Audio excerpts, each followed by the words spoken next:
వాటన్నిటికంటే ముందు బ్యాలెట్తో ఎన్నికలు జరపమని చెప్పాలి. వాస్తవానికి ఇది కూడా జరిగిందంట కదా, సర్పంచ్ ఎన్నికలు బ్యాలెట్ తో చేస్తా ఎన్నికలు ఎప్పుడు బ్యాలెట్ తో చేస్తారు, ఎందుకంటే దాంట్లో గుర్తులు చాలవు కాబట్టి. అవును, అలా కాదు కదా సర్పంచ్, అందులో అన్ని పంచాయతీలకి వేల పంచాయతీలు కదా ఉండే, కాబట్టి మళ్ళీ వెంటనే మున్సిపాలిటీలు అంటే కుదరదు కాబట్టి అవి బ్యాలెట్ తో చేస్తారు. దానికి సింబల్ ఉండదు కదా.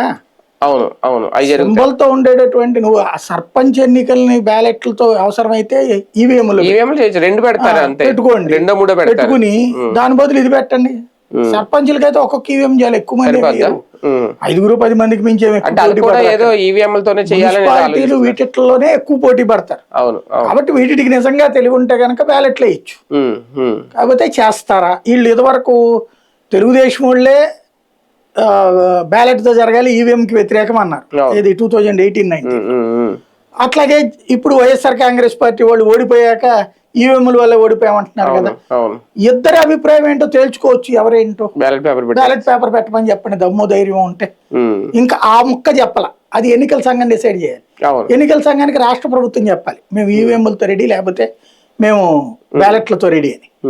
అది వాళ్ళకి చెప్పనండి, బ్యాలెట్లు లేదా వాళ్ళకి ఆ స్వేచ్ఛను వదిలేస్తే, ఆ స్వేచ్ఛ వదలడం కాదు, వాళ్ళకి వీళ్ళు చెప్తేనే నడుస్తుంది. అది ఫస్ట్ నెంబర్ 1. ఇకపోతే ఇది మాత్రం ఒక డ్రమటైజేషన్.